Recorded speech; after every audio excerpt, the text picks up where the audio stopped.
por otra parte, yo les había pedido el domingo, les había sugerido que leyeran unos cuantos capítulos, no sé si los leyeron, del libro del profeta Ezequiel, el capítulo 37, 38 y 39. Perfecto, muy bien. Veo que han hecho la tarea. Vamos a orar un momentito en esta tarde y presentar este estudio de la palabra del Señor en oración, pidiendo como siempre su dirección. Espero que podamos aprender con este tema de profecías. Hay que tener pues prudencia, porque aunque si bien es cierto que tenemos muchísimos detalles en la Biblia que nos informan acerca de los acontecimientos finales, hay cosas que como todavía no han sucedido, pues no podemos tal vez categóricamente afirmar que van a ser así, ¿verdad? Pero por lo menos tener una base y más o menos saber qué es lo que el Señor nos está tratando de enseñar en estos tiempos en los que estamos viviendo. Señor, te damos muchas gracias por esta oportunidad nueva que nos das de estudiar tu palabra. Te pedimos que nos des sabiduría para poder exponerla, para poder entenderla, y que tu Espíritu Santo sea el encargado de darnos la luz necesaria, la sabiduría necesaria para poder comprender estos mensajes tan importantes que tú has dejado en tu palabra para tu pueblo.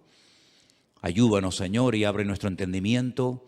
Te lo pedimos en el nombre precioso de Jesús. Amén y amén. Pedirles también, por favor, que vean la información que les he mandado en esta tarde al grupo de WhatsApp de la iglesia. Si alguien no está en el grupo, pero quiere recibir ese estudio, esa reflexión acerca de lo que representó en su día la fiesta de Purim, que se está celebrando en estos días nuevamente en Israel. Yo hace años ya di una explicación acerca de esos nombres, ¿verdad?, que aparecen a la derecha en las Biblias en hebreo y unas palabras a la izquierda, y cómo hay unas letras pequeñitas y unas letras grandes en comparación con otras, todo lo que eso representa. Y les mandé esta tarde ese artículo porque no tiene desperdicio, es muy interesante. Solamente unos pequeños detalles para despertar el interés, para que vean o para que lean, mejor dicho, ese documental o esa información. La fiesta de Purim se llevó a cabo en los días de la reina Esther, ¿verdad?, y del rey Asuero.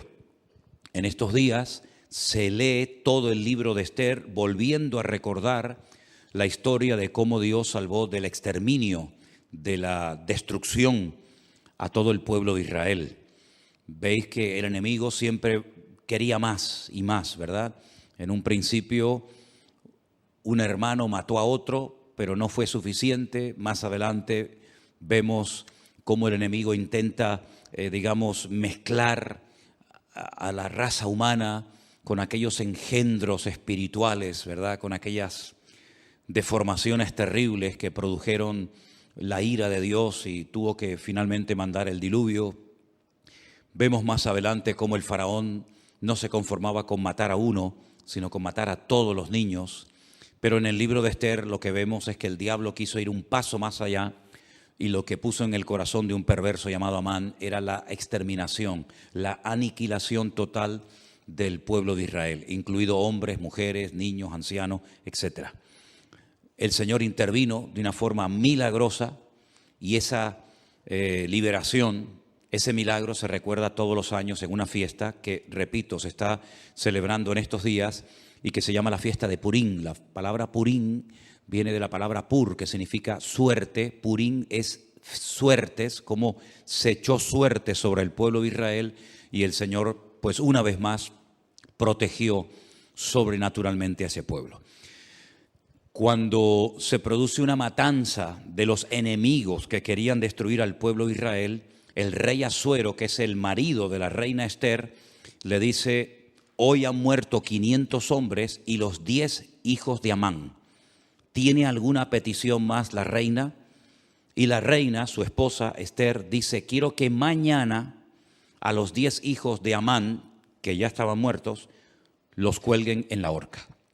Y de ahí hay toda una explicación de esa palabra mañana, de cómo hay momentos en la que la reina Esther dice que se dirigía al rey Asuero, incluso mencionándolo por nombre, pero hay otros momentos en los que simplemente menciona la palabra rey, dando a entender de que le hacía la petición al rey, al Señor Dios Todopoderoso, y vemos cosas muy interesantes de cómo no hace mucho tiempo atrás ahorcaron también a otras 10 personas, y ese artículo que les he mandado esta tarde, yo ya lo había leído hace años, lo conocía, de hecho, les expliqué el tema de los números, de las letras en el libro de Esther, pero quiero que lo lean porque es muy interesante y una vez más se demuestra la credibilidad de la Biblia. La Biblia es un libro matemáticamente perfecto que se adelanta en el espacio y en el tiempo, no solamente dándonos información de cosas que ocurrieron, sino de cosas que ocurrieron, pero que tienen un reflejo y una repercusión en el futuro. Y es muy interesante ese artículo y me gustaría de verdad que lo leyeran con detenimiento. Yo se lo mandé, ya digo, al grupo de WhatsApp, pero si alguien lo quiere tener y no está en el grupo, pues me das tu teléfono y yo te lo mando sin ningún problema, ¿de acuerdo? Nosotros nos vamos al libro de Ezequiel.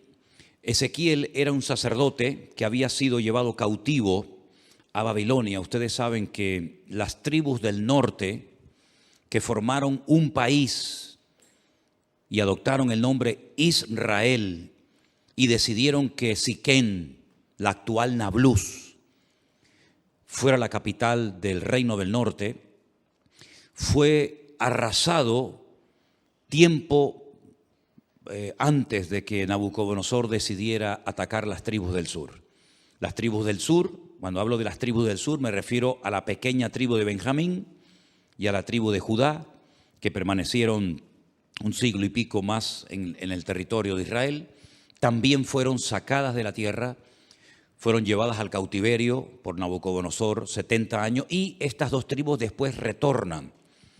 Y ese retorno, todo lo que hicieron, la reconstrucción del templo, de la ciudad, de las murallas, etcétera, pues se nos relata en el libro de Esdras y en el libro de Nehemías, que algunos creen que era un solo libro, no dos como tenemos nosotros en nuestras Biblias, libro de Nehemías y libro de Esther. Se creen que los dos formaban un solo tomo, un solo libro.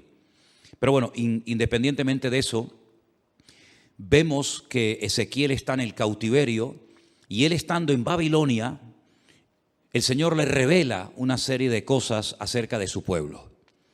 A través de una serie de sueños, de visiones, le muestra el retorno del pueblo de Israel, cómo volverían y la ciudad de Jerusalén volvería otra vez a ser habitada, etcétera, etcétera. Pero aparte de eso, Ezequiel recibe una serie de revelaciones acerca del futuro, no para su época. Vimos el otro día, por ejemplo, el domingo, que algunas visiones, algunas profecías que recibió Daniel, las escribía, pero el Señor le decía, séllalas, porque esto no es para tu tiempo, esto es para los tiempos finales. Bueno, en cierto sentido también pasó algo parecido con Ezequiel. Ezequiel recibió profecías e información acerca de los últimos tiempos que él no vio durante su ministerio, durante su vida, el cumplimiento de estas palabras. El capítulo 38 y 39 de Ezequiel, digamos que van unidos, porque el 39 es una prolongación de lo que comienza a revelarle el Señor a Ezequiel, y el capítulo comienza diciendo así: vino palabra de Dios diciendo, hijo de hombre. Esta expresión, hijo de hombre, es la forma como el Señor se dirigía y llamaba siempre al profeta Ezequiel. Pon tu rostro contra Gog, en tierra de Magog, príncipe soberano de Mesec y Tubal, y profetiza contra él. Vamos a ir haciendo pausas según vayamos leyendo, porque hay algunas cosas que tengo que ir diciendo por el camino para que entendamos ciertas y determinadas cosas. Estos nombres que aparecen aquí, Mesec y Tubal, ustedes los van a encontrar en el primer libro de la Biblia. No es la primera vez que aparecen, ni mucho menos. Concretamente en Génesis capítulo 10, versículo 2, nos dice que Mesec y Tubal eran hijos de Jafet. ¿Quién era Jafet? Uno de los 3 hijos de Noé. Noé tuvo a Sem, Can y Jafet. Bueno, pues Jafet tuvo una serie de hijos y uno se llamó Mesec y otro se llamó Tubal.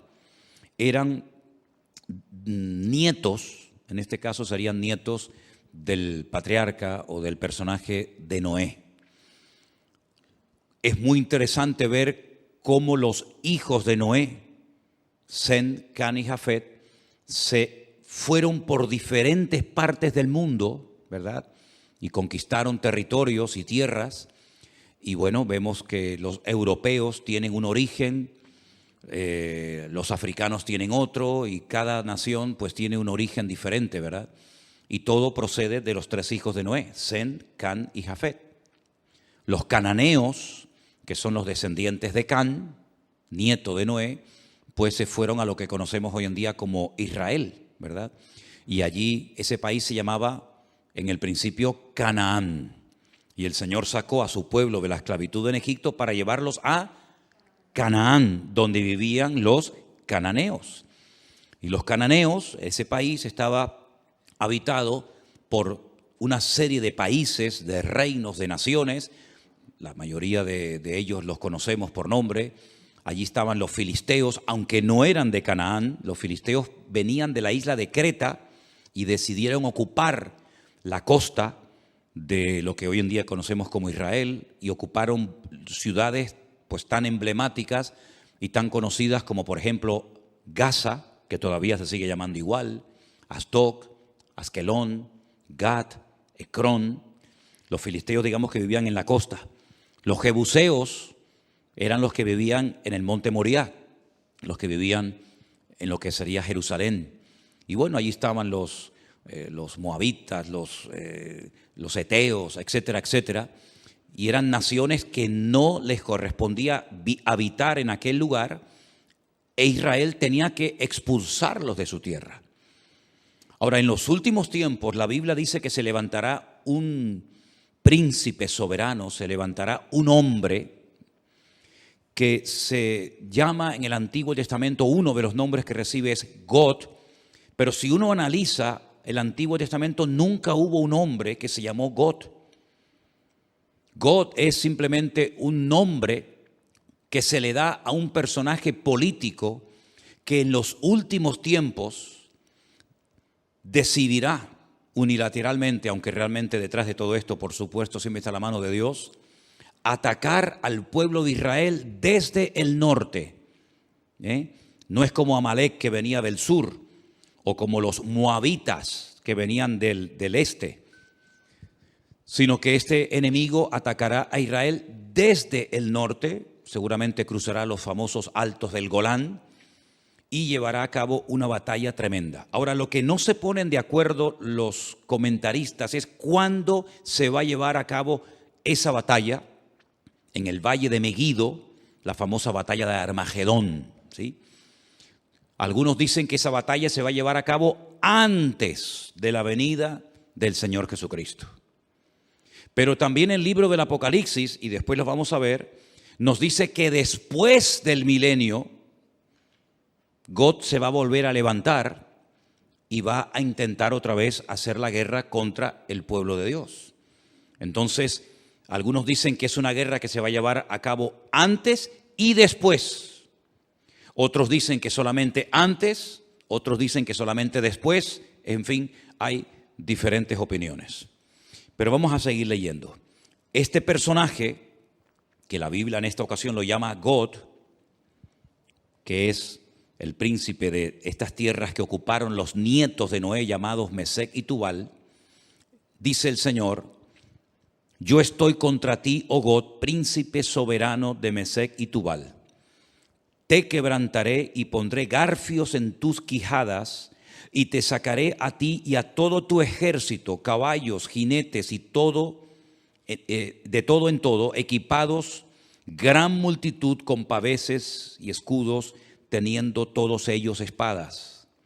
Y ahora menciona a 3 naciones, Persia, Cus y Fut, con ellos, todos ellos con escudo y yelmo.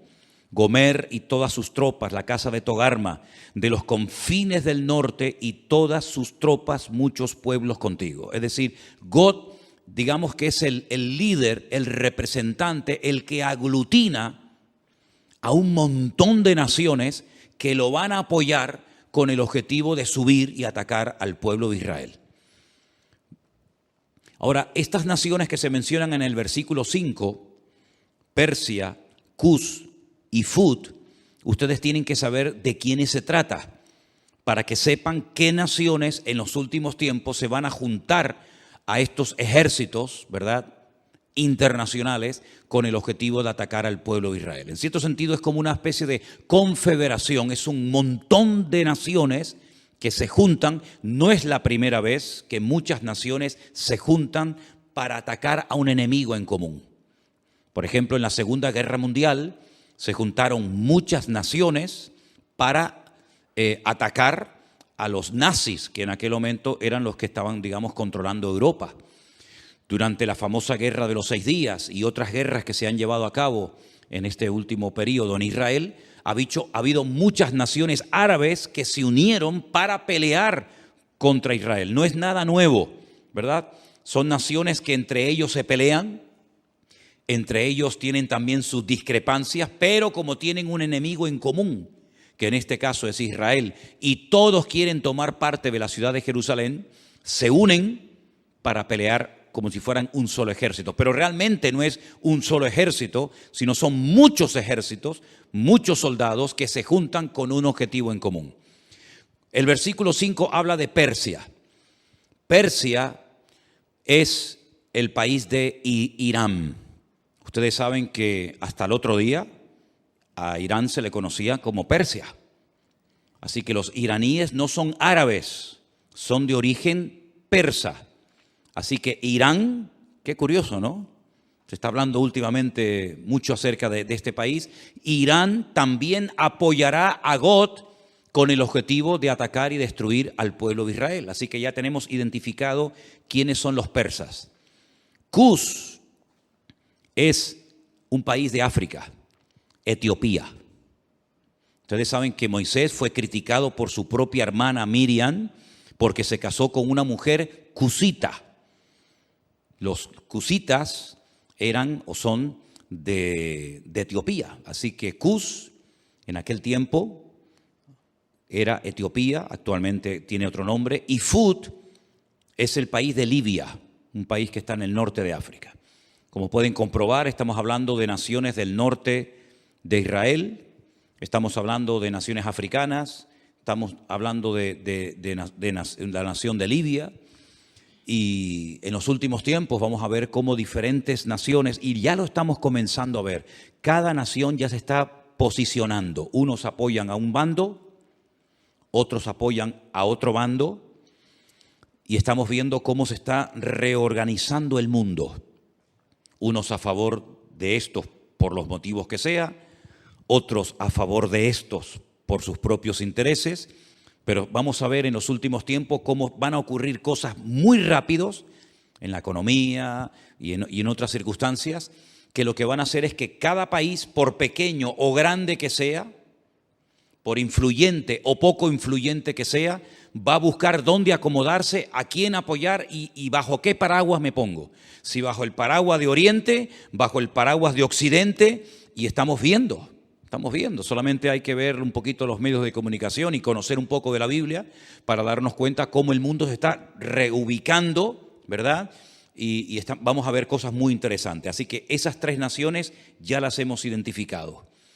Después, más adelante, pues a lo largo del capítulo, vemos cómo esta batalla se va a llevar a cabo en ese valle que hemos estado recientemente visitando, un valle realmente precioso, el valle de Megiddo.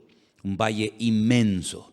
Se va a llevar a cabo una batalla como jamás en la historia se ha llevado ninguna batalla. El hombre parece que no aprende. Cuando terminó la Primera y la Segunda Guerra Mundial, muchas personas dijeron, bueno, después de estos conflictos ya hemos aprendido que en una guerra nadie gana, sino que todos pierden. Por lo tanto, no tiene ningún sentido que los pueblos, que las naciones se sigan enfrentando la una con la otra, pero vemos que el hombre no aprende. Vemos que de vez en cuando salta por algún sitio, salta por algún otro lugar. Esa batalla va a ser tan terrible, tan terrible. No vamos a leer los 2 capítulos porque ya ustedes los han leído, pero el objetivo de todo esto es que Dios va a permitir, Dios va a traer a todas estas naciones que odian al pueblo, al Estado de Israel, para que Él demuestre su poder y quede definitivamente claro de una vez por todas que Él es el Rey de Reyes y el Señor de los Señores, y que a su pueblo nada ni nadie lo puede destruir. Todos los imperios, y podríamos hacer una lista enorme, todos los imperios, todos los países, todas las naciones que han intentado con todas sus fuerzas destruir al Estado de Israel prácticamente o han desaparecido o no son prácticamente nada en el tiempo presente.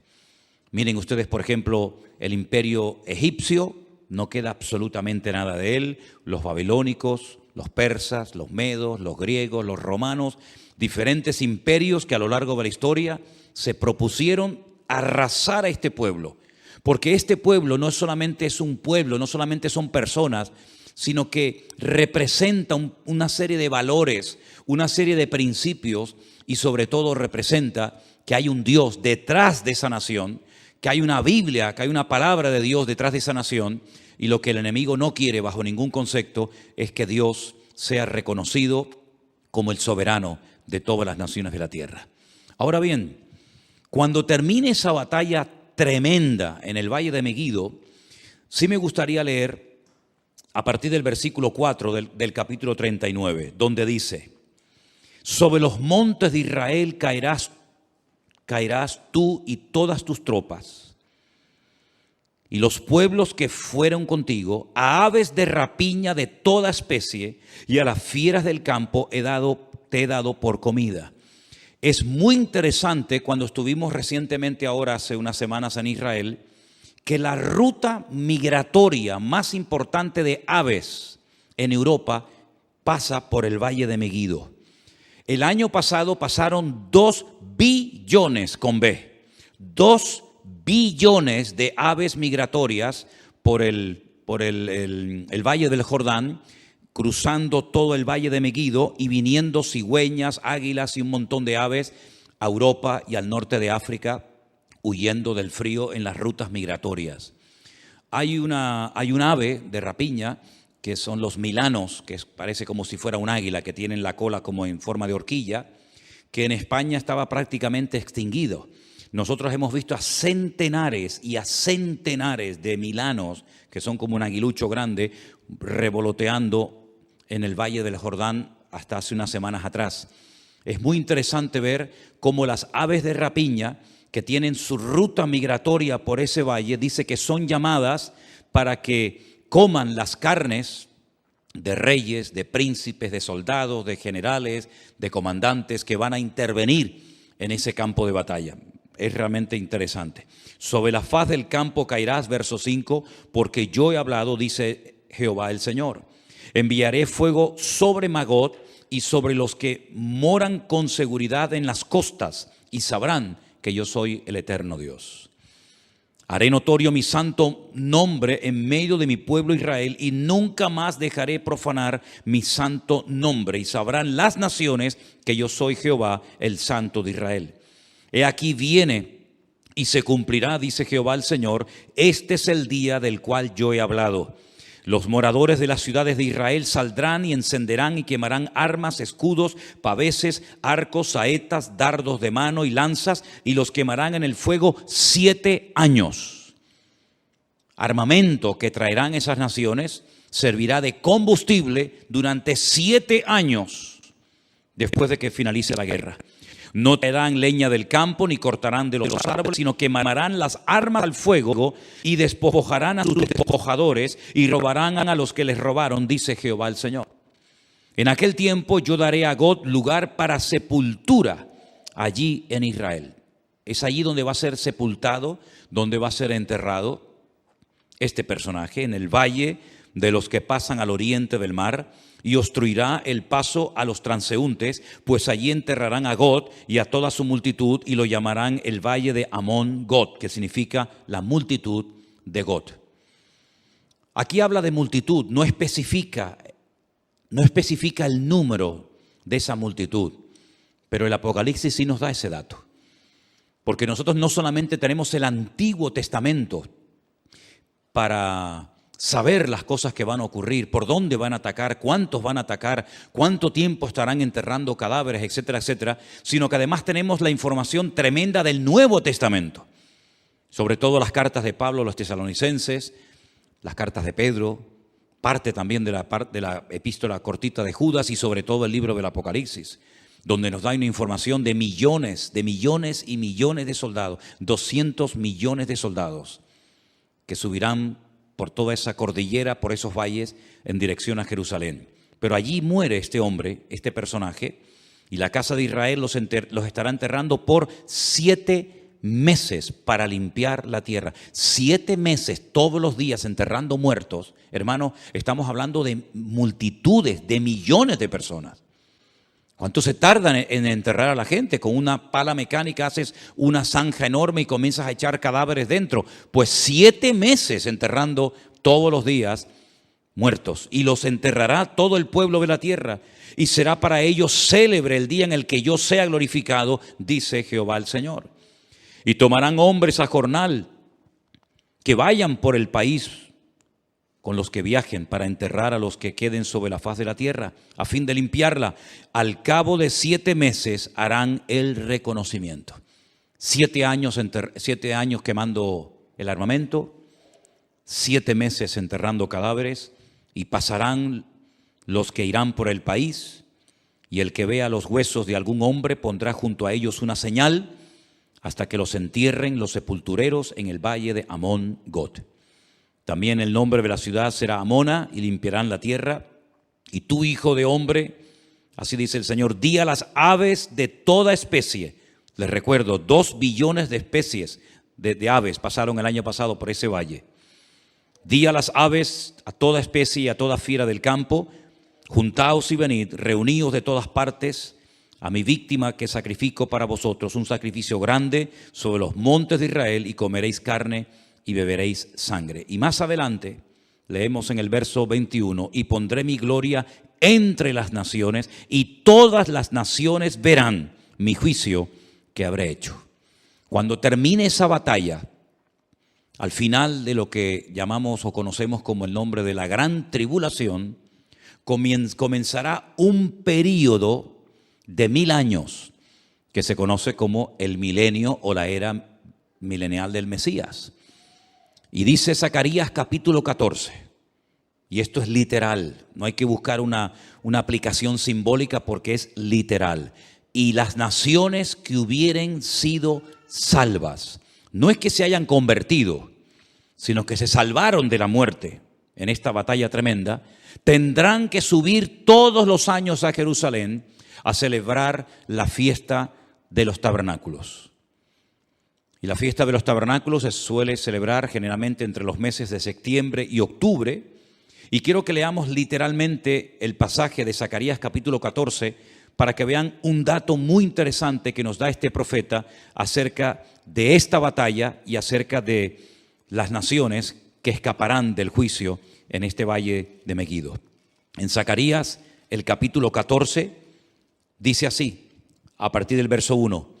He aquí, el día del Señor viene, y en medio de ti serán repartidos tus despojos. Está hablando de la misma batalla, está hablando del mismo tiempo, del mismo acontecimiento, pero 2 profetas diferentes.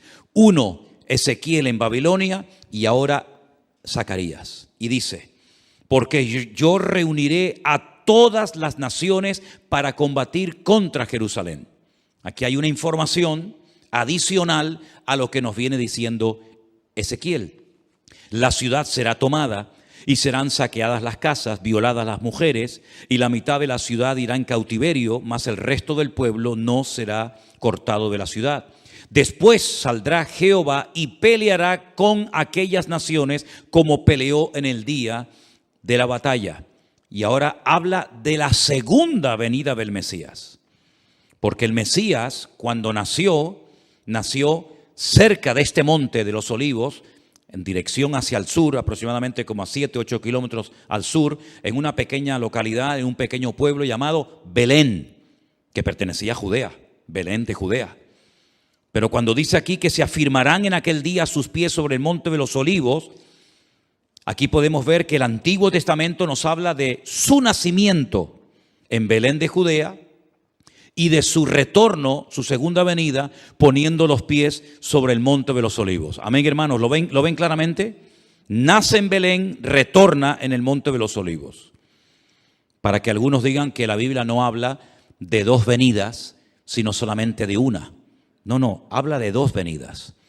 Una que ya se produjo cuando nace en Belén de Judea y otra cuando se afirman sus pies en aquel día sobre el monte de los Olivos que está enfrente de Jerusalén, al oriente, al este, y el monte de los Olivos se partirá por en medio hacia el oriente y hacia el occidente, haciendo un valle muy grande, y la mitad del monte se apartará hacia el norte y la otra mitad hacia el sur. Es decir, si se parte el valle y parte se va hacia el este, parte hacia el oeste y luego se ensancha, se separa el norte y el sur, quiere decir que en esa parte en la que hemos estado muchísimas veces se va a hacer un valle gigantesco, un valle enorme.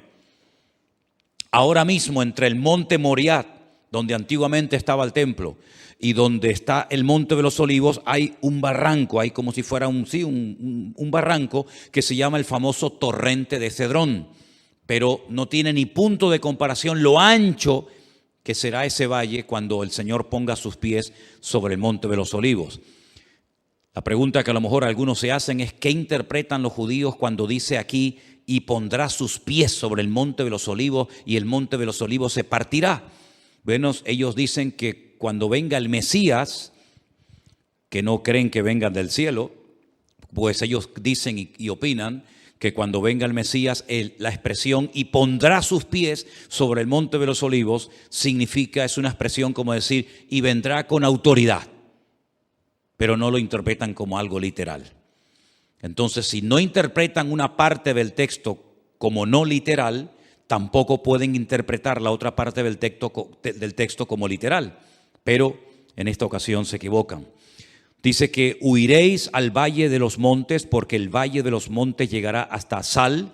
Huiréis de la manera que huisteis por causa del terremoto en los días de Usías, rey de Judá, y vendrá Jehová mi Dios y con él todos los santos. ¿Quién es el que viene? Jehová mi Dios. ¿Y viene acompañado de quién? Con todos sus santos. Esta es la segunda venida del Señor Jesucristo, donde todo ojo le verá, toda rodilla se doblará y toda lengua confesará que Él es el Señor, para gloria de Dios Padre. ¿Se dan cuenta cómo Él viene, pero no viene solo? Ya la iglesia ya ha sido arrebatada, ya fue llevada con Él, y cuando Él retorna en su segunda venida, su iglesia no está en la tierra, sino que su iglesia viene con Él en las nubes. Y acontecerá que en ese día no habrá luz clara ni oscura. Acontecerá que no habrá luz clara ni oscura. Qué cosa tan rara, ¿verdad? Será un día el cual es conocido de Jehová, del Señor, que no será ni de día ni de noche. No nos hacemos ni la más remota idea cómo puede ser, porque en nuestra mente no cabe, o es de día o es de noche. Pero dice, no va a ser ni de día ni de noche. ¿Y cómo será ese día? Solamente Él lo conoce. Pero sucederá que al caer la tarde habrá luz. Al caer la tarde, cuando se oculta el sol, es cuando ya se hace la noche. Pero aquí es al revés. Cuando llega la tarde, es cuando hay luz. Qué cosas tan interesantes, qué cambios, ¿no? Qué cambios tan tremendos va a haber. Acontecerá también en aquel día que saldrán de Jerusalén aguas vivas como ríos. ¿Saben que hay un barrio en Jerusalén por el cual hemos caminado muchísimas veces, que es el barrio de las 100 puertas, el barrio de los ultraortodoxos judíos, el barrio de Mea Sharim, las 100 puertas, que han descubierto que por debajo de ese barrio corren ríos de agua tremendos, como aguas subterráneas. Tal vez cuando se produzca ese terremoto tremendo al poner sus pies sobre el Monte de los Olivos, esas aguas broten, salgan hacia arriba, y dicen que la mitad de esas aguas irán hacia el mar oriental y la otra mitad hacia el mar occidental en verano y en invierno. Israel es el único país que tiene 4 mares, 2 internos y 2 externos. Tiene un mar que realmente es un lago, pero lo llaman el lago o el mar de Genesaret al norte. Más hacia el sur está el mar Muerto, que es mucho más grande que el mar de Galilea. Luego, al oeste está el Mare Nostrum, el mar Mediterráneo, que según como se mire, ahí termina o ahí empieza el mar Mediterráneo y llega hasta el Peñón de Gibraltar. Y luego al sur, ¿verdad?, está el Mar Rojo o el Mar de los Juncos, porque tiene un color rojizo por unas hierbas que hay allí. Como hay otro mar que se llama el Mar Negro, por unas algas que hace que parezca que el agua está negra, ¿verdad? Y dice que hay aguas de Jerusalén que llegarán y entrarán en el mar Mediterráneo, y otra parte de las aguas entrarán en el mar Muerto, y Jehová será rey sobre toda la tierra, y en aquel día Jehová será uno, y uno su nombre, ¿verdad? No se le va a llamar de diferentes maneras, sino que uno será su nombre, tendrá un solo nombre. Y toda la tierra se volverá como llanura desde Jeba hasta Rimón, al sur de Jerusalén, y ésta será enaltecida y habitada en su lugar desde la puerta de Benjamín hasta el lugar de la puerta primera, hasta la puerta del ángulo, y desde la torre de Anael hasta los lagares del rey. Y morarán en ella, y no habrá nunca más maldición, sino que Jerusalén será habitada confiadamente. No estamos haciendo referencia a la nueva Jerusalén, que es la que Juan recibe en revelación y que nos cuenta cómo es en el capítulo 21 y el capítulo 22 del libro del Apocalipsis. Esta no es la nueva Jerusalén, esta es la Jerusalén renovada, transformada, pero terrenal, ¿verdad?, en la cual Cristo, con todo su pueblo, sus hijos, estará reinando durante 1000 años. Pero no es la nueva Jerusalén de las calles de oro, las puertas de perla, etc. Pero se vivirá en esa ciudad. Y esta será la plaga con la que herirá Jehová o el Señor a todos los pueblos que pelearon contra Jerusalén. Eso no lo dice Ezequiel. Ezequiel dice que las tropas de Gog, o del anticristo, si lo prefieren así, quieren atacar y destruir Israel, pero dice que morirá, que será enterrado en Israel, pero no dice cómo morirán las personas en el campo de batalla. Pero Zacarías sí recibió el dato, la revelación de cómo morirían. Dice que será como una especie de plaga. Esta será la plaga con la que Jehová herirá a todos los pueblos que pelearon contra Jerusalén. Escuchen, la carne de ellos se corromperá estando ellos sobre sus pies. Están de pie. No están sentados ni acostados, están de pie, peleando, batallando. Se consumirán en las cuencas sus ojos y la lengua se les deshará en su boca. ¿Esto qué es? ¿Un ataque bacteriológico? ¿Un ataque nuclear? Pero esta será la forma como morirán esas personas que fueron a atacar a Jerusalén. Acontecerá en aquel día que habrá entre ellos gran pánico enviado por Dios, y trabará cada uno de la mano a su compañero y levantará su mano contra la mano de su compañero. Se matarán entre ellos, se pelearán entre ellos, se matarán entre ellos. Increíble, ¿eh? Judá también peleará en Jerusalén, y serán reunidas las riquezas de todas las naciones de alrededor, oro, plata, ropas de vestir en gran abundancia. Así también será la plaga de los caballos, de los mulos, de los camellos, de los asnos y de todas las bestias que estuvieren en aquellos campamentos. Todos los que sobrevivieren de las naciones que vinieron contra Jerusalén, aquí hay un dato muy importante, subirán de año en año para adorar al Rey, a Jehová de los ejércitos, a celebrar la fiesta de los tabernáculos. Todos los años tendrán que subir. ¿Por qué la fiesta de los tabernáculos y no otra fiesta? Porque las 3 fiestas de obligatorio cumplimiento que recibió el pueblo de Israel, que son Pascua, Pentecostés o Shavuot y la fiesta de los tabernáculos, las 2 primeras ya tuvieron un cumplimiento profético en la vida del Señor Jesucristo. Dice Pablo, Él es nuestra Pascua. Jesús fue sacrificado, fue crucificado, murió en la fiesta de Pascua.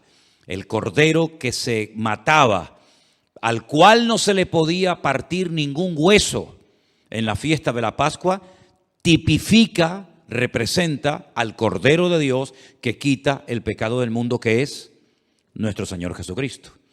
La fiesta de las semanas, o Shavuot, o Pentecostés, como la conocemos nosotros, ya tuvo su cumplimiento profético. Fue el día que el Señor decidió derramar de su Espíritu Santo sobre las 120 personas que estaban en aquel aposento, en aquella casa, y comenzaron a hablar en otras lenguas y comenzaron a evangelizar a miles de personas que se convirtieron en aquel día. Pero la fiesta de los tabernáculos no ha tenido un cumplimiento profético en Cristo.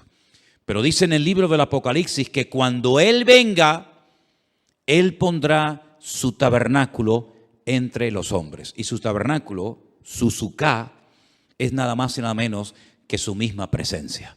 Él nació en la fiesta de los tabernáculos y Él exigirá que en la fiesta de los tabernáculos todas las naciones que hubieren sido salvas tienen que subir de año en año a Jerusalén, a adorar al Rey, a Jehová de los ejércitos. Y el que no suba, dice la Biblia en el verso 17, no vendrá sobre ellos lluvia. ¿Qué les parece? Si la familia de Egipto no subiere y no viniere, sobre ellos no habrá lluvia. Vendrá la plaga con la que el Señor herirá a las naciones que no subieren a celebrar la fiesta de los tabernáculos. Esta será la pena del pecado de Egipto y del pecado de todas las naciones que no subieren para celebrar la fiesta de los tabernáculos. Así que cuando nosotros decimos que lo mejor y lo peor está por venir, es cierto, queridos hermanos. Cosas tremendas que hemos leído en esta noche, por lo menos en parte, y otras que no hemos leído, tienen que suceder en algún momento. ¿Quién nos iba a decir a nosotros que íbamos a ser protagonistas de ciertas y determinadas cosas que ya han visto y están viendo nuestros ojos cada día? Yo les recuerdo que hace 2 años, solamente 2 años, no se hubiera podido celebrar aquí este culto, porque estábamos todos confinados, encerrados en nuestras casas. Y esa experiencia, que para algunos era una locura y un disparate, que todas las naciones de la tierra, que todos los cristianos del mundo, que todas las iglesias, igual da de la denominación a la que sean, tendrían que cerrar las puertas durante algunas semanas o meses, ya en nosotros es un hecho que ya sabemos que pasó, porque también lo vivimos en carne propia. ¿Y quién nos iba a decir a nosotros lo que estamos viendo en televisión en estos días? ¿Verdad? Parece como decir, ¿pero qué es lo que ha pasado? Si hasta el otro día todo estaba tranquilo y todo estaba bien y ahora se ha disparado el precio de esto y el precio de lo otro y nadie sabe lo que tiene que hacer y nadie sabe lo que va a pasar dentro de media hora y nadie sabe si se va a quedar aquí o va a decir, bueno, vamos también a ir a por el vecino de enfrente. Nadie sabe absolutamente nada. Hay un temor, ¿verdad? Hay una inseguridad y dice la Biblia que en los últimos tiempos habría angustia en las gentes, habría temor, habría miedo, pero en nosotros los cristianos, los que hemos creído, no pueden aflorar, no pueden manifestarse esas actitudes, sino más bien todo lo contrario. Dice, erguíos y levantad vuestras cabezas, porque vuestra redención está a las puertas. Y todo esto es la señal de que todo lo que está escrito en la palabra, que hemos leído y predicado durante años y años, pues llegará el momento que, si el Señor lo permite, lo vamos a poder contemplar y lo vamos a poder mirar con nuestros propios ojos. ¿Cuál debería ser entonces la postura de nosotros hoy en día ante lo que está ocurriendo y lo que va a venir, que es muchísimo peor que lo que estamos comenzando a ver? Bueno, pues yo quisiera recordarles que en esta mañana, no sé si lo vieron, en el devocional yo leía una porción que Pablo escribió a los hermanos de la iglesia de los Filipenses, y quiero volver a leer el pasaje que yo en esta mañana les leía, porque aquí encontramos instrucciones acerca de cómo tenemos que comportarnos y actuar en este tiempo final. Filipenses capítulo 4, versículo 4 dice: regocijaos en el Señor siempre. Dígalo conmigo: regocijaos en el Señor siempre. No solamente cuando hay dinero y abundancia de trabajo y salud y juventud no, siempre. Ahora, si uno se pregunta en qué momento de la vida se encontraba el autor de esta carta, de estas palabras, pues humanamente hablando, en el peor momento de su vida. Ya era una persona avanzada en edad, una persona que había sufrido muchísimo por la causa del Evangelio y estaba preso en Roma, probablemente a punto de morir.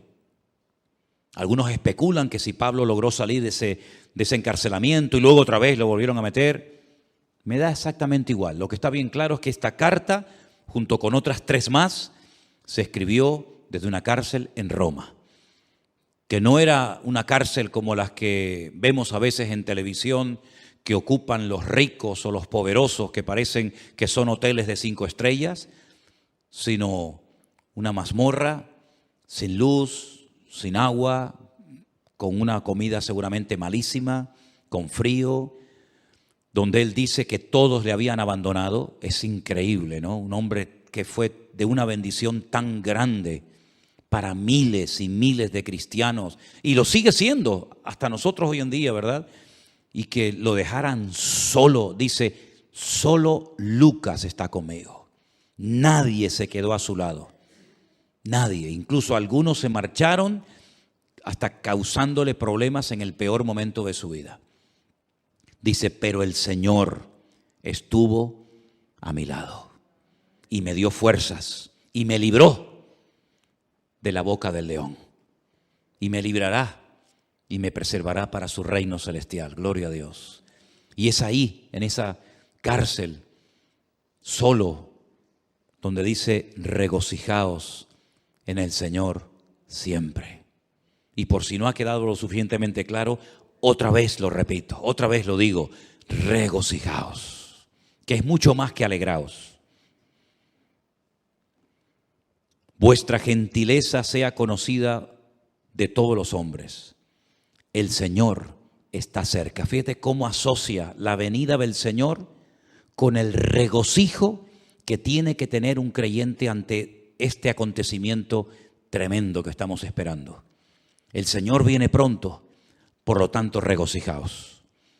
Por nada estéis afanosos. Fíjate quién está hablando, y de dónde está hablando. Por nada estéis afanosos. Él no pide: hermanos, por favor, oren para que el Señor me saque de aquí. Hermanos, por favor, oren para que no me maten. Hermanos, por favor, oren para que no me torturen.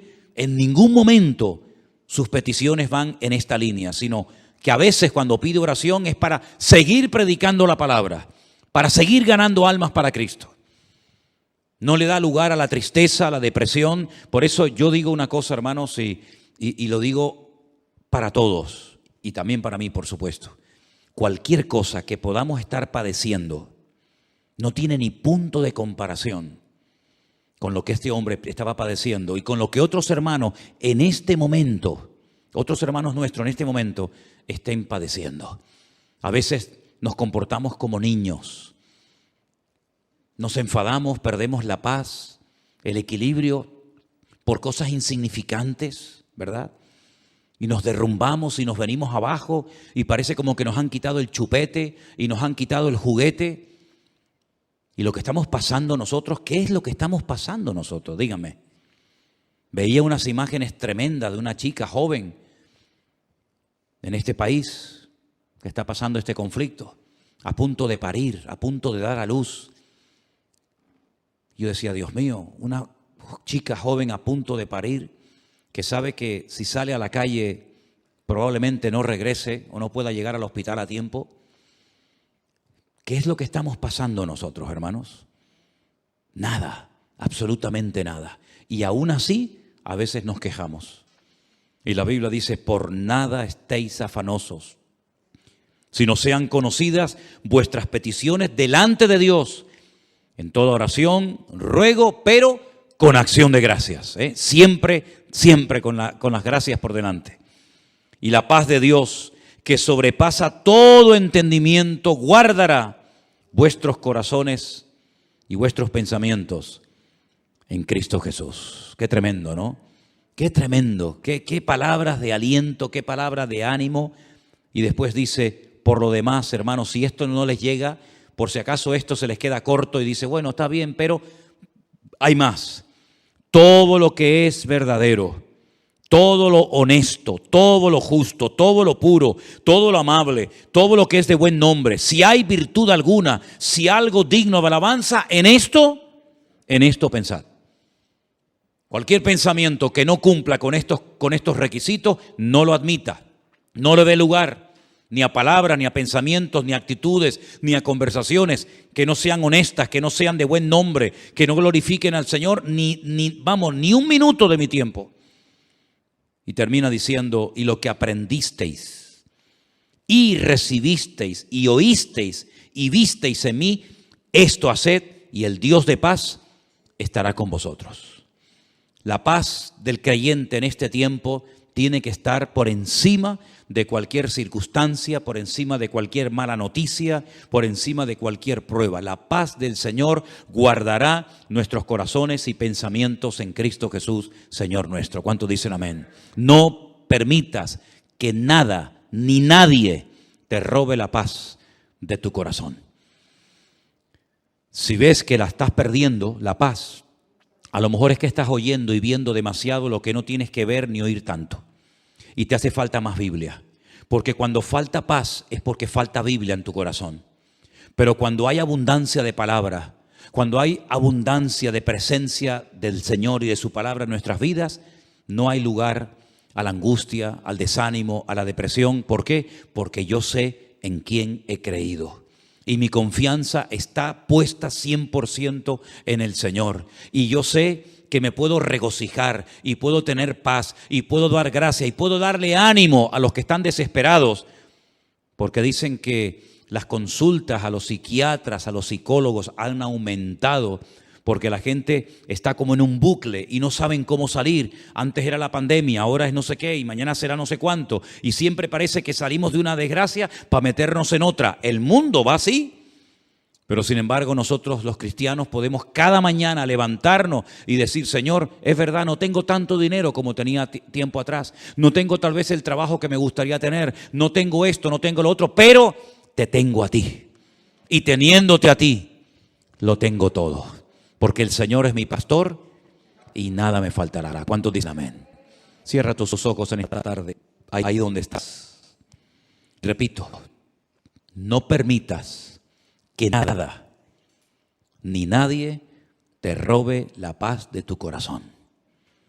Al Señor le costó la vida derramar su sangre en una cruz para que tú y yo hoy en el siglo XXI, con la que está cayendo, pudiéramos vivir en paz permanentemente. Y te doy gracias, Señor, porque tú nos das la paz no como el mundo la da, sino que la paz tuya es la verdadera, la auténtica, la genuina, la que anhela nuestra alma. Y en esta tarde, Señor, te damos gracias porque tú nos informas, tú nos adviertes, tú nos hablas claramente acerca de los acontecimientos finales, pero también nos enseñas y nos dices cómo tenemos que comportarnos en estos tiempos difíciles. para que marquemos una diferencia y le demostremos al mundo que no te tiene que se puede tener paz en medio de la tormenta. Y podemos confiar en nuestro Dios, porque sabemos que todo esto es el cumplimiento de lo que los santos varones y profetas de Dios hablaron hace años, hace siglos. Señor, manténnos firmes en tu palabra, sin retroceder, sin tambalearnos, cada día más firmes, más seguros, sabiendo que tú estás con nosotros y que nada ni nadie nos podrá separar de tu presencia. Gracias te doy, Señor, en esta tarde por tu preciosa y bendita palabra. La atesoramos, la guardamos en nuestros corazones y te daremos a ti siempre toda la gloria y la honra. En el nombre de Jesús.